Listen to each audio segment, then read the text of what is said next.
people will constantly tell you to not talk in a way which is full of conviction. People do not like you to be arrogant and have an ego. This is the worst thing ever.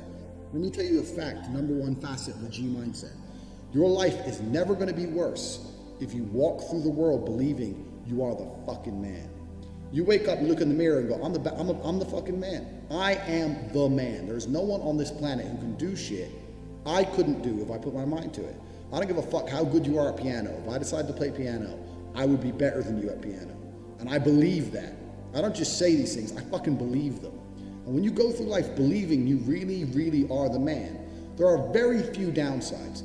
The downsides are everyone's gonna call you arrogant, everyone's gonna call you a dickhead, everyone's gonna say he has a big ego. You're gonna lose a few loser friends. Who cares? What you are gonna gain is other people on the same path. You're gonna gain other people who think, yeah, well, I'm the fucking man too. This guy's the man, let's make some money. That's what's gonna happen. So the first thing you can do with your G mindset is you need to start believing you are the fucking man. Even if you're not the man yet, even before I was world champion, I knew I was gonna be the man. So I don't give a fuck. And I was happy to say that to anybody. When people called me arrogant and stupid and deluded, I just sit there and look at them and say, yeah, fuck you, I'm gonna be the man. You have to believe you're the fucking man, and you have to believe you can achieve anything. I'm not saying you can achieve anything easily. I'm not saying it's not gonna take a whole bunch of work. I'm not saying it's gonna happen quickly, but you have to believe you can achieve anything. I'll tell you something now, I don't give a fuck if it's being an astronaut. I don't care about climbing Mount Everest. You give me enough time to train, I will get it done. I know that for a fact because I know who I am as a man. That's the first thing. The second thing is you need to be perspicacious. You need to understand that in this world there's a whole bunch of people doing amazing shit that you are not doing. And that needs to piss you off. Because if it pisses you off, you become motivated all of a sudden. I was the only one who was pissed off when that Aston Martin was next to me and I had my sales job. I was the only one who was pissed off when I saw that Ferrari drive past. Other people were not annoyed by it. And when they're not annoyed by it, they're not driven to beat it. You understand? They're not driven to be where that person was. You need to be annoyed, and I'm telling you to be angry.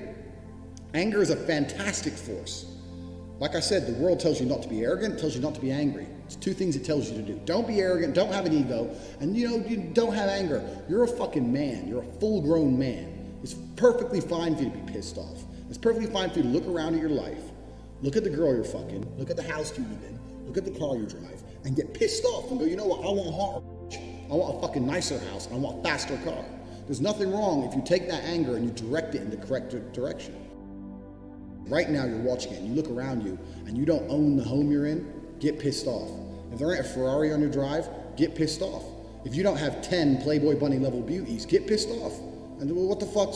You need to sit there and realize, whoa. I have a few years of consciousness, and even less than that, I have a few short years as a young man. Because age will damage you. I mean, if you're a millionaire when you're 60, it's not nearly as good as being a millionaire at my age. I became a millionaire at 28. So you need to realize you've got a few short years as a young man, you're fucking wasting them. You need to sit there and go, fuck, shit, get angry. Because getting angry, forced, directed anger is an extremely powerful force. This is the third thing, and this is a very, very important thing, because I try and explain this to people and they don't seem to understand it. So I'm gonna make this very, very blunt. Nobody, absolutely nobody, gives a fuck about you as much as you're gonna have to give a fuck about yourself.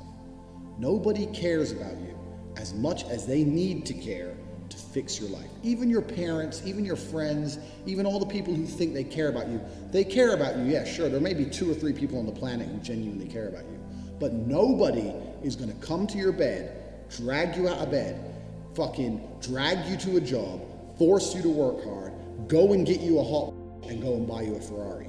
Nobody is going to do that for you. You are never gonna have any of the things you want if you do not get them yourself. Nobody cares about you enough to do it for you. This is absolutely true. No God has a plan for me. There's no one else who wakes up each day and goes, you know what? I wanna make Andrew Tate's life better. I wanna get him more pussy and more money. No one thinks that about me. No one thinks that about you either. Nobody thinks that about you. The only person who gives a shit about your life truly is you. And if you don't give a shit, then you're fucked.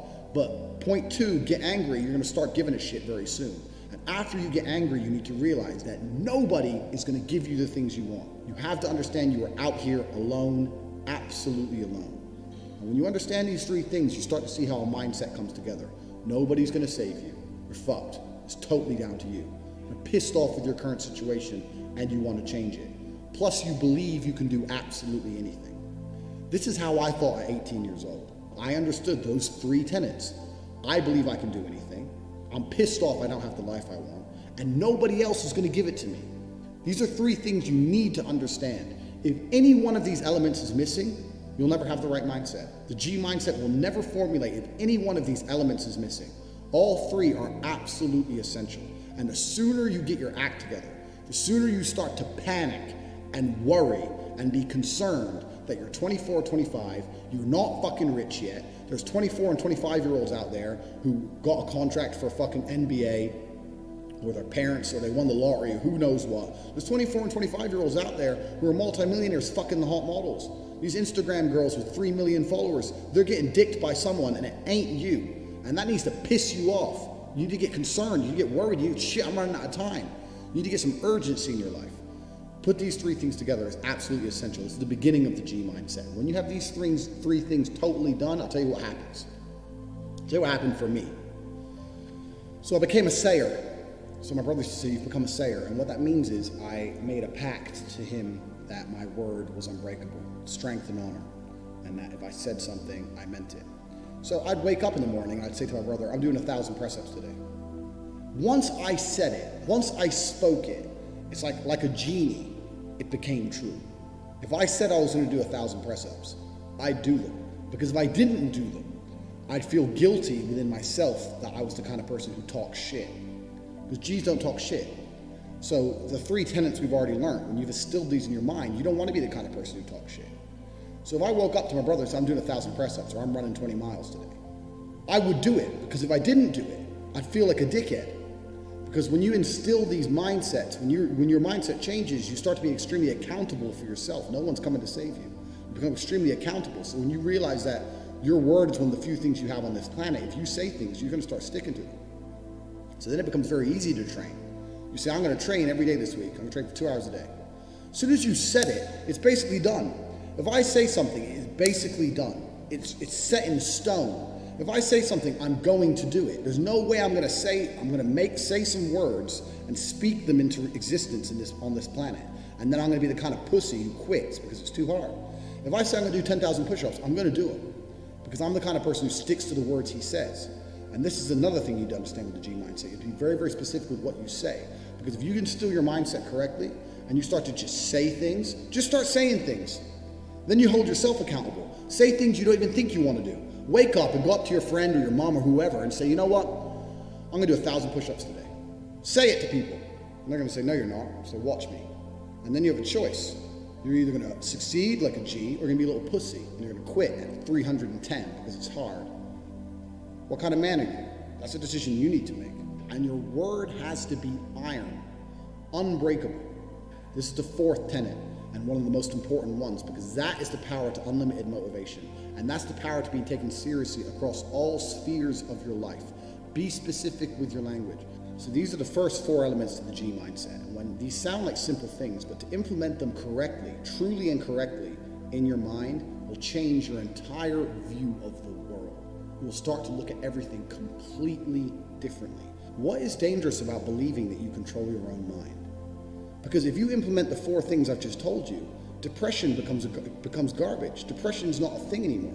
Feeling depressed is real. You can be depressed with your situation. I just told you, number 2, get depressed. That's fine. But believing you can fix it yourself is the important key. Sitting there believing that depression is some monster from the sky that strikes your brain and now you have no control over it and you must take pills every day is the absolute enemy to a G mindset. I don't give a fuck how depressing my situation. The only person who can change it is me. The only person who can change how I feel about my situation or try and affect the situation directly is me. Even if you put me in a situation I can't change, if you put me in jail and I'm depressed because I'm in jail, I still refuse to succumb to depression. I refuse to collapse mentally and give up. I know the only person who can control my mind is me. Nobody's coming to save me. No doctor with a pill is coming to save me. Depression isn't real. Depression is a state of mind designed to motivate you to find a life that doesn't depress you any further. That's all it is. Now you have to decide, are you man enough to go and get it done, or are you going to sit around and cry? And depression, the reason I talk about depression a lot is because depression in the Western world is the cure-all. It's the cure-all excuse. This is what people are using. My life's shit because I'm depressed. No, you're depressed because your life is shit. It's the other way around, and you're refusing to acknowledge that, and you want to sit there and live a shit life and pretend that some disease has struck you. And the reason you know that's bullshit, anyone out there who's depressed, I'll tell you something, you're not depressed, you're a coward. And the reason you're a coward is as follows. You desperately try to defend this crippling ailment you have. When I tell you depression isn't real, you message me pages and pages, desperate to convince me I'm wrong, that depression is a real thing and that your life is terrible and this ailment has destroyed your life because you're desperate to defend your excuse. If depression was really terrible, you wouldn't want to defend it. If depression was really so bad and I'm telling you it's not real and I know how to fix you, and if you implement a mindset like mine, you become immune to depression. If depression was so terrible, you'd listen to me and think, I need to try what this guy does. If he's immune to depression and it's impossible to depress him, I need to be like this man. But instead, no, you don't want to do that. You want to call me names and sit and defend this ailment because you know it's garbage. It's your excuse. It's your blanket. It's your shield. It's your excuse you get to pull out every time you look at your failure of a life. And that's why depression is absolutely and utterly not real. And anyone who's bought this course who thinks they're depressed, I'll tell you something now, drop that coward bullshit. If you're watching this and you're depressed, drop and give me 200 press-ups. Do 200 press-ups. Look in the mirror, look in your eyes and tell yourself you're the fucking man and drop that garbage because you're gonna get absolutely nowhere in your life if you believe in that crap. Depression absolutely isn't real. And you're gonna say this to people and they're gonna fucking go nuts at you. And they're gonna call you arrogant and they're gonna call you all the things they called me. But your life is gonna be a life worth living. Implement the 4 things I've told you, the 4 important tenets of a G mindset. Understand that nobody's coming to save you. Depression isn't real. You'll change your entire worldview once these 4 things are implemented correctly. And then we can move on to everything.